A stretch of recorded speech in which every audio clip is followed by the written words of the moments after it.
Body में काफी सारे काम करने हैं इसके। सबसे पहले मैं उसका बताता हूँ आपको इसमें बॉडी में करना क्या है। सबसे पहले हम इसका आज सोकर फिल करेंगे। दोनों ही सोकर जो हो बहुत ज्यादा सॉफ्ट हो गए हैं, ऐसा लग रहा है जैसे ऑयल बहुत ज्यादा कीचड़ की तरह हो गया है। अब क्या है क्या नहीं है वो तो खुलने के बाद ही क्लियर होगा, बट अभी राइट नाउ इसके सोकर दोनों बाहर निकालते हैं और सोकर दोनों बाहर निकालते हैं और बाहर निकालने के बाद इसका ऑयल निकालने के बाद उसमें ऑयल रिफिल करते हैं। दोनों ही सोकर में कितना ऑयल डलेगा, किस तरीके से सोकर रिफिल होते हैं और क्या क्या चीज़ों का ध्यान देना चाहिए, ये पूरी डिटेल में पता लग जाएगा। और कौन सा ऑयल हम इस्तेमाल करेंगे ये भी हम आपको वीडियो में बताएंगे।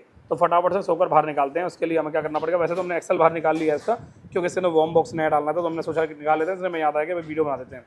तो फटाफट से इसके सोकर को बाहर निकालने के लिए ये जो दो बोल्ट हैं यहाँ के 12 नंबर के खोलेंगे, उसके बाद लोवटी का बोल्ट खोलेंगे, फिर अपटी का बोल्ट खोलेंगे 17 नंबर का, और इसके बाद हमारा सोकर बाहर आ जाएगा। तो ये प्रैक्टिकली करके दिखाते हैं आपको। देख लो मरगार्ड के बोल्ट खोल रहे हैं अभी हम 12 नंबर की चाबी या रिक्बाना दोनों में से कोई सा भी आप टूल्स जो है इस्तेमाल कर सकते हो। तो अभी हम जल्दी फटाफट से 2 बोल्ट खोल लेते हैं। उधर के 2 बोल्ट बाद में खोलेंगे, पहले हम ये वाला सोकर बाहर निकाल लेते हैं, इधर वाला। तो फटाफट बाहर निकालते हैं इसको सोकर। मरगार्ड के दोनों बोल्ट हमने बाहर निकाल लिए हैं। अब हम लोवटी का बोल्ट लूज कर रहे हैं। इसे बाहर निकालने की जरूरत नहीं है, ये सिर्फ लूज करके काम चल जाएगा क्योंकि हमारी रॉड जो है नीचे जाएगी। ठीक है, अभी हम 17 नंबर का बोल्ट इसका बाहर निकालेंगे।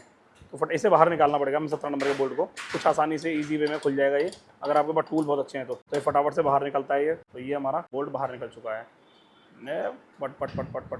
तो ये बोल्ट हमारा बाहर आ गया है। अब ये जो बोल्ट है ना जिसमें ये बोल्ट टाइट हो रखा था, ये भी एक बोल्ट है, इसको भी टाइट करना खोलना पड़ेगा, हमें टाइट भी करना पड़ेगा सोकर के टाइम। पर अभी राइट नाउ उससे सोकर को बाहर निकालते हैं और 27 नंबर का बोल्ट हम 5 पे यानी 22 पे खोलेंगे। तो सोकर बाहर निकालो भाई।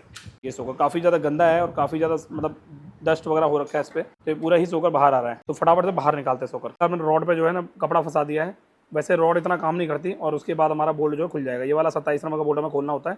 इसके अंदर चूड़ियाँ होती है तो उसके अंदर एक और बोल्ट होता है। काफी सारे लोग चोट वगैरह मारते हैं तो वो गलत है, चोट वगैरह नहीं मारनी चाहिए। तो फटाफट से 27 नंबर का चाबी से खोलते हैं इसको। तो ये झटके से खुल जाएगा। ये खुल गया, बहुत ईजी है, वैसे आसान है। अगर आप वाइस है तो आसानी से खोल सकते हो। तो ये बोल्ट हमारा लूज हो चुका है, तो फटाफट से बोल्ट को बाहर निकाल लेते हैं। तो भाई 27 नंबर का बोल्ट हमारा ये खुल रहा है। वैसे लूज तो हमने कर लिया है, इसे बाहर निकाल लेते हैं हम।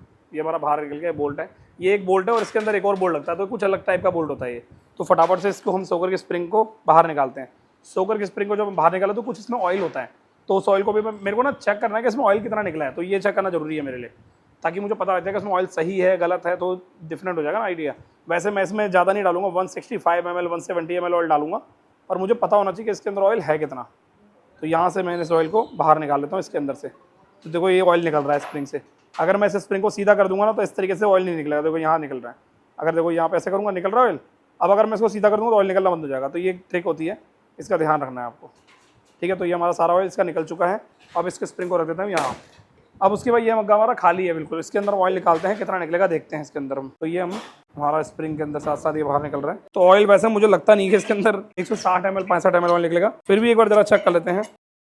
कंप्लीटली ऑयल हमारा निकल चुका है। थोड़ा सा झटका मार देते हैं, झटके मारने से ऑयल जल्दी निकल जाता है, आप तो अच्छे तरीके से जानते ही हो। देख लो ये नोट ही हो रहा है, देखो पूरा ऑयल निकल चुका है हमारा। अब इसको यहाँ रखते हैं हम, चेक करते हैं इसमें ऑयल कितना निकला है। इसमें निकला है 100 ml ऑयल। ये देखो 90 ml ऑयल निकला है, 100 से भी कम है। तो 100 से भी कम है, 90 ml ऑयल निकला है। ये रहा 90 ml ऑयल। अब ये 90 ml जो ऑयल है ना, इसमें सोकर जो है हमारी बॉडी के फर्स्ट क्लास काम ही नहीं करेंगे। ये बहुत ही गलत पैटर्न था। तो हम क्या करेंगे, इसको प्रॉपर तरीके से पहले तो स्प्रिंग को उसकी क्लीन करेंगे। स्प्रिंग क्लीन करने के बाद इसके बोल्ट को क्लीन करेंगे। ये बोल्ट है इसका। ये दोनों चीज़ें क्लीन करने के बाद हम इसके अंदर ऑयल डालेंगे, पर थोड़ी देर के लिए हम इसको ऐसे छोड़ देंगे क्योंकि इसमें बूंद बूंद ऑयल निकल रहा है। पर वैसे बूंद बूंद में भी निकालेंगे ना तो मुश्किल से मुश्किल 10 ml ऑयल निकलेगा। तो 90 ml इसमें ऑयल निकला है और 10 ml ये मान लो, टोटल 100 ml इसमें ऑयल निकला है। और इसमें होना कितना चाहिए, 165 ml ऑयल इसमें होना चाहिए। अगर आप सील वगैरह डाल रहे हो तो 175 ml ऑयल डाल सकते हो, पर राइट नाउ हम 165 ml ऑयल इसमें डालेंगे। राइट नाउ हम कौन सा ऑयल डाल रहे हैं ये थोड़ा सा कंपनी में विचार कर लेते हैं। ऑयल कौन सा डाल रहे हो ये बहुत ज़्यादा जरूरी होता है। सोकर की परफॉर्मेंस के लिए ऑयल अच्छा होना बहुत ज़्यादा जरूरी है। तो फिर फटाफट से इसे क्लीन करते हैं, उसके बाद ऑयल का दिखाते हैं आपको डिटेल में एकदम।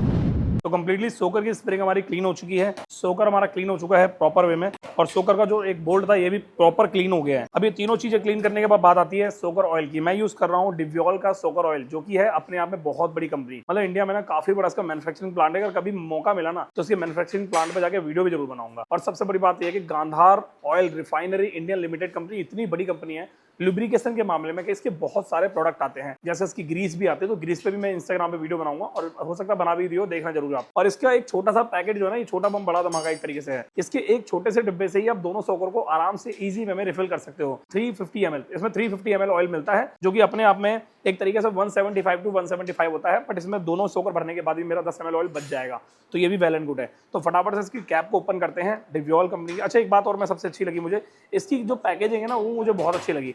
इसकी पैकेजिंग, इसकी बिल्ड क्वालिटी ये मुझे अच्छी लगी, और सबसे बड़ा इसकी कैप की लुक, आप चाहो तो ऐसे भी डाल सकते हो, आप चाहो तो ऐसे भी डाल सकते हो, तो मतलब ये चीज़ मुझे बढ़िया लगी।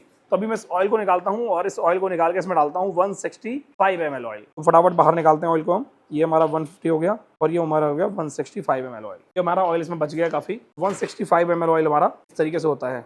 ये 165 ml ऑयल हमारा हो चुका है। अगर हम ऑयल को कम डाल देंगे तो हमारी गाड़ी का जो सोकर है वो बहुत ज़्यादा सॉफ्ट हो जाएंगे। अगर हम ऑयल को ज़्यादा डाल देंगे सोकर में तो हमारी गाड़ी का सोकर हार्ड हो जाएंगे। ज़्यादा सोकर हार्ड होने से होता क्या है, जब हम गाड़ी रोड पे चलाएंगे आफ्टर 60 की स्पीड में हमारी गाड़ी का हैंडल ऐसे करेगा, ऐसे करके जब हम गाड़ी के हैंडल को छोड़ देंगे ना हाथ से, तो जैसे फॉर एन एग्जांपल हमने हैंडल छोड़ दिया हाथ से और हमारी गाड़ी के सोकर में ज़्यादा ऑयल डाला हुआ है तो हमारी का सोकर ऐसे शेक करेगा इस तरीके से। अगर हम ज़्यादा ऑयल सोकर में डाल देंगे तो ऐसा होगा, और अगर कम सोकर ऑयल डालेंगे तो ऐसे नहीं करेगा। बट आपकी गाड़ी में जो गड्ढे होते हैं ना, छोटे छोटे गड्ढे महसूस होंगे और बॉटम पे आवाज़ आएगी, खट खट आवाज़ आएगी, बहुत ज़्यादा गंदी आवाज़ होती है, बहुत बहुत ज़्यादा इरिटेट करती है वो। तो फटाफट ज़्यादा देरी ना करते हो इसके सोकर के अंदर ऑयल डालते हैं इस प्रकार से। ऑयल की क्वालिटी काफ़ी ज़्यादा बढ़िया है, मतलब बहुत बढ़िया लगी मुझे ऑयल की क्वालिटी। फटाफट से मैं इसको इसके अंदर फिट करता हूँ। तो फाइनली हमारा सोकर कंप्लीट हो चुका है और ये सोकर बस परफेक्ट एकदम परफेक्ट काम कर रहा है, देख लो एकदम परफेक्ट काम कर रहा है। अब इसको हम गाड़ी में फिट करते हैं और गाड़ी में फिट करने के बाद जाके आगे देखते हैं। वैसे देखा जाए तो गाड़ी में फिट करने में टाइम लगेगा क्योंकि गाड़ी में इंजन भी नहीं है, और पूरी कंप्लीट इंजन की वीडियो बनाने की सोच रहा हूँ मैं, और पूरी कंप्लीट गाड़ी की फीडबैक वीडियो बनाने की सोच रहा हूँ। एक बार आप मुझे कमेंट करके बताना कि ये वीडियो बनानी है नहीं बनानी है, कमेंट करके जरूर बताना। हाँ, वीडियो को लाइक कर देना, चैनल सब्सक्राइब कर देना। मेरी वर्कशॉप का एड्रेस डिस्क्रिप्शन बॉक्स में, तो मेरी वर्कशॉप को देख सकते हो, विजिट कर सकते हो। मैं मिलता हूँ नेक्स्ट टाइम नेक्स्ट वीडियो में। Thank you so much, bye bye, take care.